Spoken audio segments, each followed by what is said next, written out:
So, welcome again to Tuesday's Tools on Purpose at the My Business on Purpose podcast. Tuesdays are all about equipping you with the tools that you need to live your life with intention and purpose. My name is Patrice Miles, and I'm one of the coaches on the team. Every Tuesday, we'll be diving into the world of tools because in a world where your time is your most precious asset, finding the right tools to streamline your operations and elevate your business can make all the difference. In each episode, we're going to bring you interviews with experts, share success stories, and provide step-by-step guides to empower you on your journey towards a purpose-driven life. Remember, though, it is not just about having the right tools. It is about using them with the intention to create a life that's meaningful and fulfilling. So today's topic is unleashing the power of the master process roadmap. So for those of you who do not know what our master roadmap is, here at My Business on Purpose, it is your entire business on one sheet of paper. And I am going to share a master process roadmap with you just so you can quickly see what it looks like.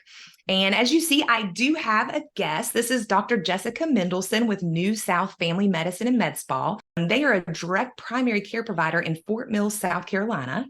And I asked Dr. Mendelsohn to be on our podcast today because she has worked diligently on her master process roadmap and has experienced several successes in her business with this tool. And so you see the tool. This is the New South Family Practice Master Process Roadmap. And Dr. Mendelsohn, I do want to thank you first for being on our Tuesday's Tools on Purpose podcast. Just like so many business owners that start working on processes or use tools like this one, the Master Process Roadmap, they tend to sometimes get overwhelmed or demotivated, or maybe they create a few processes, but they never really go back, or sometimes they just kind of create them and put them on the shelf. How have you consistently maintained the stamina required to diligently work on all these processes? I think by constantly changing and growing, we need that. We need that structure. So when I started the practice, it was just me, and I didn't write anything down. And so it was kind of all in my head. And as we started to grow, I knew I couldn't be the person that everyone asked all of the questions of, and that we needed to get this out. I just didn't know how or what that was going to look like. But as we've grown, so has our master process roadmap, and it's just been incredibly valuable. That's fantastic. So how are you currently using it in your business? So it is a work in progress. It is a constant living, breathing document, and that we are improving, that we are consolidating. And as we grow and have new hires, we're all still extremely busy seeing patients and doing other things.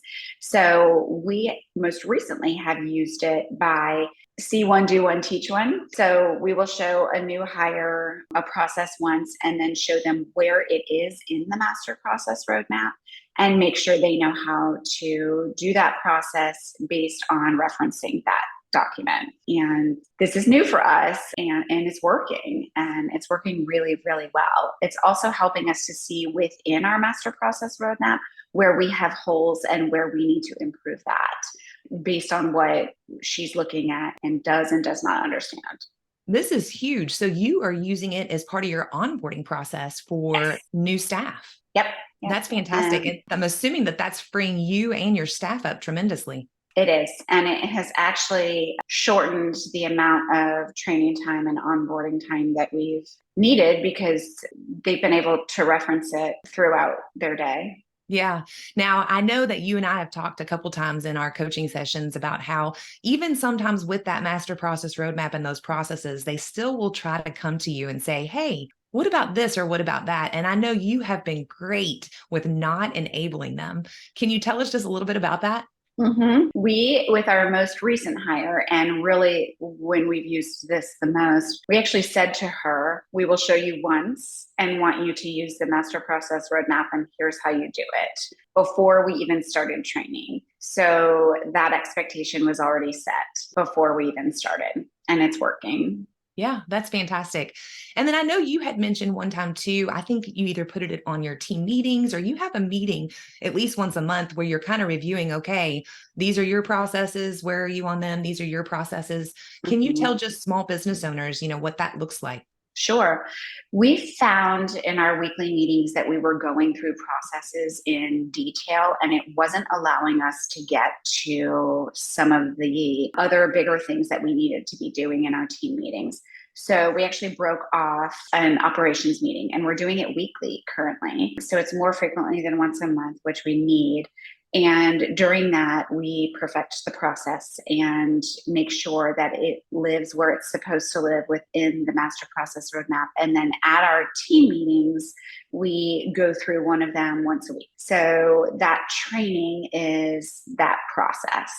And that is working really, really well. I've got great buy-in from my team. And now that everyone's in it and sees the process working and sees the roadmap doing its job, they're all in and want it to be pretty and want it to work. So they are enjoying that training. Yeah, that's fantastic. So, what I hear you saying is ultimately on a weekly basis, you are having a meeting where people are committing to processes, creating them, tweaking them. And then in your actual team meeting, you are going over one process, but you're not taking the entire meeting to discuss all those things. And then you're using it for training new people and you're telling them up front, hey, this is where the training is. So if you have a question, you just need to go back to that process. And then you're not enabling them to constantly be coming to you or the staff to ask those questions. They're going back to that NPR. So it sounds fantastic. Is there any words of advice that you have for business owners, maybe who haven't yet begun their NPR journey, or maybe they're in the process of it and they're diligently trying to work on it just as you have, or maybe just starting to get a little demotivated? Do it. Yes, and we're working on it too. This is a constant work in progress. We are nowhere near done with it, nor will we ever be, and that's okay. I think that's a piece of it too, is recognizing that this is meant to be used moving forward. So as you grow your business, seeing how much time it can save and where people can reference, it's huge. It really is. And I didn't know what I didn't know before I had it. But now that it's there and we have buy-in, we are all in it to win it and really want it to be the handbook for our practice. Yeah, yeah. Well, you heard it from Dr. Mendelsohn at New South. Just do it. And that is what it's all about. It is just getting in there and continuing to plug away. You've heard from her and just how efficient it has made her business and also her onboarding for new staff. So get in there and just do it. Well, that's a wrap for Tuesday's Tools on Purpose at the My Business on Purpose podcast. I hope you guys enjoy your new tool called the MPR, which is the Master Process Roadmap. Remember that every small action can lead to big results. So what action are you going to take today in regards to processes for your small business? Write it down and then go and implement. For those of you that are tired of living in chaos or just eager for more knowledge or interested in advancing your journey through coaching, please feel free to contact me at Patrice at mybusinessonpurpose.com. I, of course, would love to connect with you, learn more about your business.